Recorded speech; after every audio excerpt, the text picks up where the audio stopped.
Realmente é incrível como algumas pessoas somente acreditam nas informações que o grande consórcio da mídia traz.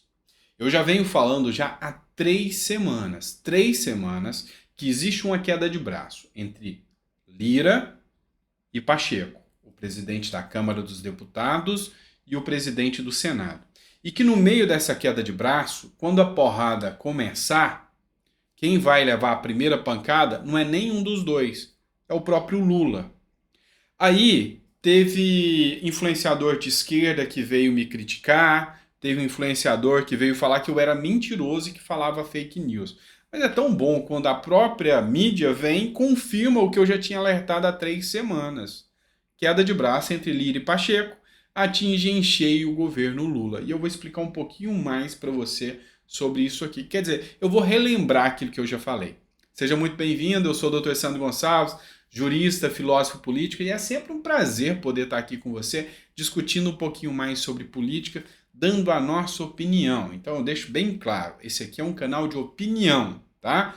Para que eu possa me resguardar, dando a minha opinião jurídica, o que a minha OAB me permite, assim como a minha opinião filosófica, o que o meu ensinamento, a minha faculdade também me permite, tá certo?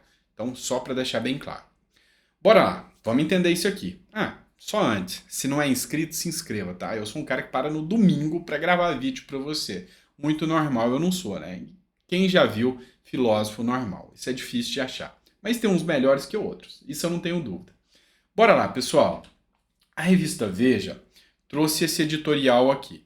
Disputa no Congresso, queda de braço entre Lira e Pacheco atinge em cheio o governo Lula. Vou ler só um trecho aqui, ó. A confrontação acabou atingindo em cheio o governo Lula, em seu pior momento, com nenhum projeto aprovado e em meio a uma cacofonia generalizada e contraproducente de seus auxiliares. Tudo que a gestão petista não precisava era ter de se desdobrar para contornar uma contenda entre os dois principais caciques políticos do país. Mas é o que está tendo de fazer. Deixa eu explicar isso aqui para você. Está tendo uma briga entre o Lira e o Pacheco por causa das medidas provisórias. Medida provisória é um instrumento legislativo, vamos dizer assim, é quase uma lei, tá? Não é uma lei por completo, que ela tem força de lei, mas ela é provisória, tem prazo, que o Lula tem, ou seja, que o presidente, o chefe do executivo tem. E aí a Constituição diz uma coisa, é do Lira. Antes tinha um acordo que era do Lira e do Pacheco junto, mas era acordo de boca, não tinha nada definido. Agora o Pacheco quer tomar na mão grande, quer ter isso de novo. E tá levando porrada o Lula. Por quê? Porque a mídia que não contou, mas isso tá acontecendo a pedido do próprio Lula. É o Lula que tá colocando ali, vamos dizer, o termo aqui não é pejorativo, mas o seu cão de guarda, que é o Pacheco, como pagamento do favor que ele teve da eleição, contra o Lira. E a porrada tá rolando solta entre os dois. O que eles não esperavam é que Lira iria reagir abertamente. Lira não foi polido, Lira não foi muito diplomático e já partiu para o embate, chamou uma coletiva de imprensa e falou: quer vir para o pau? A gente vai. Tá? Desculpa a palavra chula, mas foi mais ou menos isso que aconteceu. Então, o governo Lula, ele está no seu pior momento. Quando eu trago isso e aparece alguém para descaracterizar o que eu falo aqui, eu quero que você entenda. O governo Lula está no seu pior momento. Fraco, sem propostas, o calabouço fiscal não aprovou, não foi tão bem aceito assim. Ele está na mão do Lira, ele sabe o poder que o Lira tem de iniciar o impeachment. Então, assim, no seu pior momento, não aprovou nada, não fez nada, e aquilo que eles prometeram ser o supra-sumo para agradar o mercado falou: tá querendo nos enganar? Esse é o grande problema, esse é o grande ponto. Então, assim, eu venho confirmar aquilo que eu venho falando para vocês verem que a gente está se antecipando ao que o consórcio está começando a falar. Ou seja, realmente Lula não está bem. O consórcio demorou a falar isso. O consórcio, quando eu falo, é o grupo de mídias, tá? O consórcio demorou a entender isso porque eles ainda têm o medo de um reflexo Bolsonaro. Bolsonaro foi péssimo para eles, para a turma da mídia. Foi péssimo. Então, assim, ele tem que pisar em ovos para começar a criticar Bolsonaro, para começar a criticar o Lula. Mas já começaram e já entenderam aqui o que está acontecendo. Bora trazer outra matéria? Vamos lá. Partindo para outro assunto agora. Mário Frias é deputado federal e eu vou te falar que me surpreendeu. Ah, eu não sou um cara muito ligado vamos dizer, a cultura tradicional. O que eles dizem que é cultura, tá? O que eles dizem que é cultura é teatro com os artistas globais, é novelas da Globo. Eu não sou ligado a isso, eu não gosto, tá? Então, se você me perguntar quem são os artistas da Globo hoje, que passa no BBB, eu te garanto que eu não tenho a mínima noção. Para mim, cultura é visitar um museu, são outras coisas. É ler um bom livro, isso para mim é cultura. Ouvir uma boa música, mas uma música mais erudita, isso para mim é boa cultura e é a música que você não vai ver na Lei Rouanet fácil. E o Mário Frias, eu nunca acompanhei o trabalho dele, mas agora como deputado eu tô acompanhando e o cara tá me surpreendendo. O cara é bom, tá? O cara é bom, eu tô gostando. E olha só, ele fez essa postagem aqui. O que aconteceu? A turma do politicamente correto da Globo, tá? José de Abreu, vocês sabem que é um militante, a Samantha Smuts, né? E Paulo Betti rejeitam Mário Frias na Comissão de Cultura da Câmara dos Deputados. O que acontece? O Mário Frias foi secretário de Cultura e agora ele foi eleito o terceiro presidente, né? No caso são presidentes, o terceiro presidente da Comissão de Cultura na Câmara dos Deputados. Aí começou a galera, a turma aí do politicamente correto, vamos dizer assim, como eles são conhecidos, a fazer notas de repúdio contra o Mário Frias. Então ele veio e deu a sua versão aqui, ó. Eles continuam se achando donos da cultura. E não somente isso, se acham donos da vontade popular, dos mais de 122 mil votos que me elegeram. Querem sempre ganhar no grito e não respeitam de forma alguma o contraditório. A Comissão de Cultura hoje é plural, então estão acostumados a dominarem o debate onde a direita não tinha participação. Hoje tem. Eu gostei disso. E eu estarei atento e vigilante a todos os dias, representando não somente os meus eleitores, mas todos aqueles que não aceitam mais a monopolização da cultura. Você sabe muito bem que um dos pontos mais questionados da tal cultura é a Lei Rouanet. Tem pontos positivos? Eu não nego. Tem. Retorna emprego, gera emprego, isso eu concordo, tá? Então, não é que a Lei Rouanet seja ruim. É a forma que ela é utilizada para grandes castas, essa é a parte ruim da história. Monopolizou ali a receita de artistas riquíssimos. Para não ficar em dúvidas que essa matéria existe, tá aqui, G1, tá? Globo.com, chama Quem esse editorial, né? Eu não conhecia, e fala exatamente que ele foi rejeitado por essa turma aí. Quem é o José de Abreu? Só para você entender. Zé de Abreu revela seu salário e manda bolsonaristas enfiarem a Lei Rouanet realmente naquele lugar. Então ele fez uma postagem, esse é o José de Abreu, ele fez uma postagem que escreveu isso aqui, ó. Isso aqui foi em 2022, janeiro, tá? O gado sabe que meu salário supera 150 mil reais por mês. Acham realmente que eu preciso da Lei Rouanet? Enfiem a lei no... aquele linguajar que vocês já conhecem, tá? Então, o que é o grande ponto aqui? Tá? O que é o grande ponto? A Lei Rouanet foi o verdadeiro motivo pelo ódio ao governo Bolsonaro por parte dos artistas. Grande parte. Tá? Alguns nunca receberam a Lei Rouanet, mas tem amigos que receberam. Então, assim, você se compadece. Então, o motivo da casta artística, que eu reitero, não vejo como uma cultura tão importante para mim, tá? Nem todos, embora eu goste de alguns filmes e tudo, mas é banal. Acho que isso deveria ser na iniciativa privada, não precisava do dinheiro dos meus impostos para bancar isso. Se apropriou disso e usa isso a seu favor. Veja só, hoje o Mário Frias postou mais um vídeo aqui sobre o José de Abreu. Olha só o que ele fala.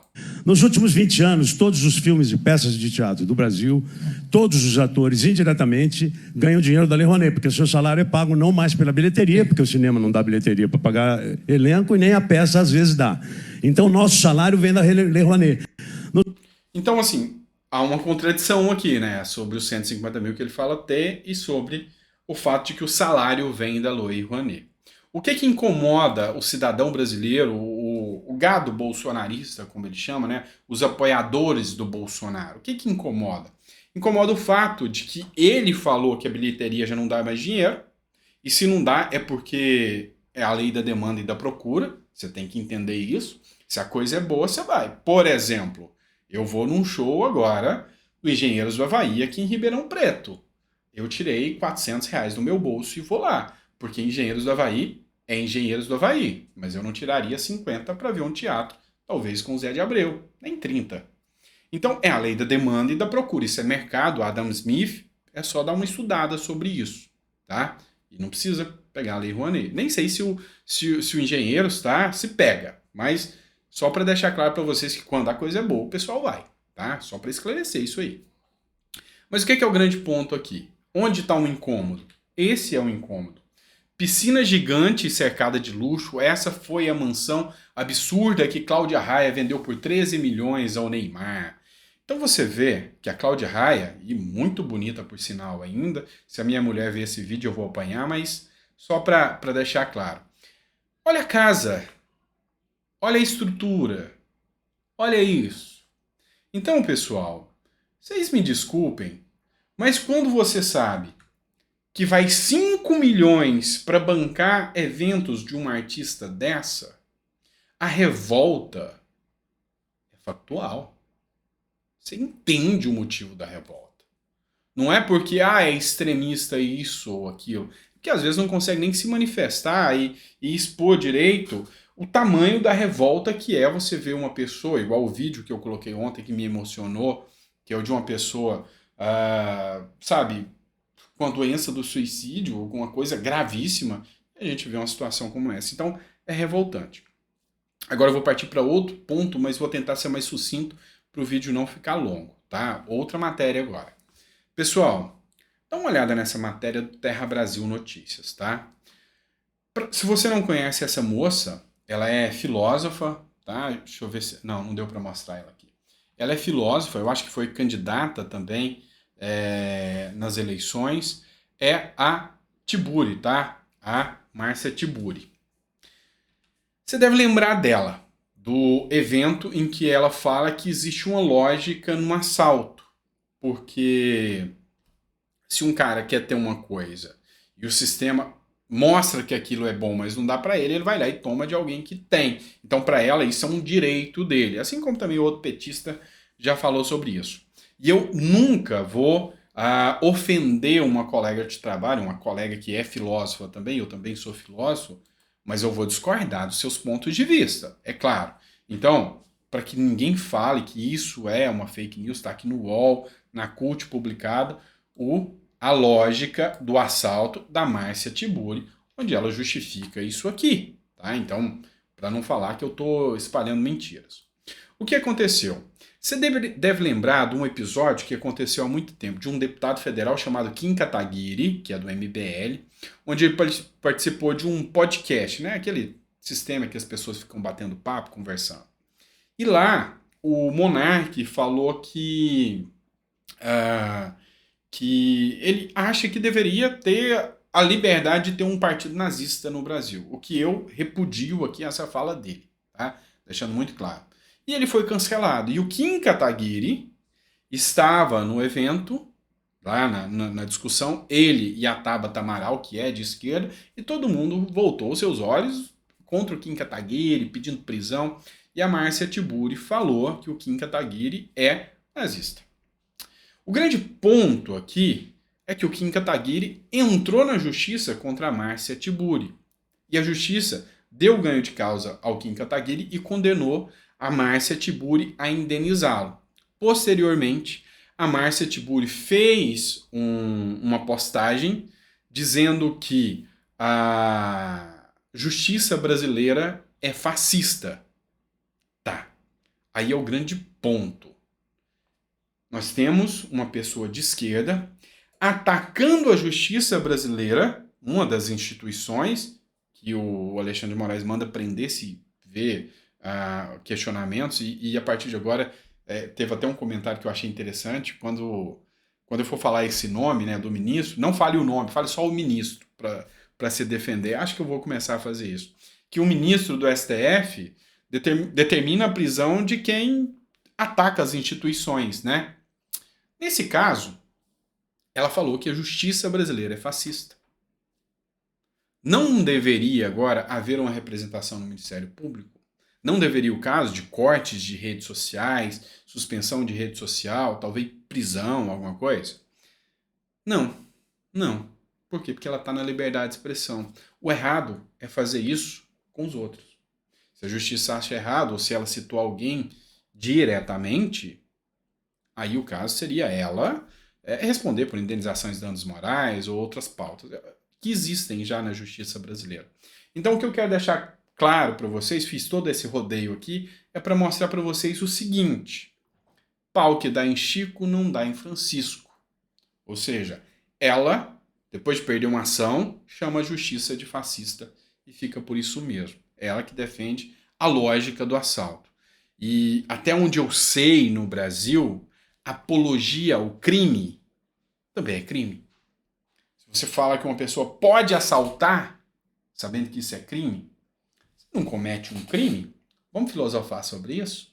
Pois é, tudo isso a gente tem que parar para pensar, mas lhe apresento a lógica da esquerda agora, tá bom? Grande abraço, fica com Deus, obrigado por ter ficado um domingo aqui assistindo um vídeo comigo aqui à tarde. Vocês são especiais na minha vida, vocês são incríveis na minha vida, e é por isso que eu realmente paro aqui, é porque eu gosto do que eu faço, e gosto muito dos comentários que vocês colocam. Muito obrigado por tudo, e eu volto daqui a pouquinho, às 9 horas, a gente tem um outro editorial aí para vocês, tá certo? Grande abraço, fica com Deus, e até a próxima.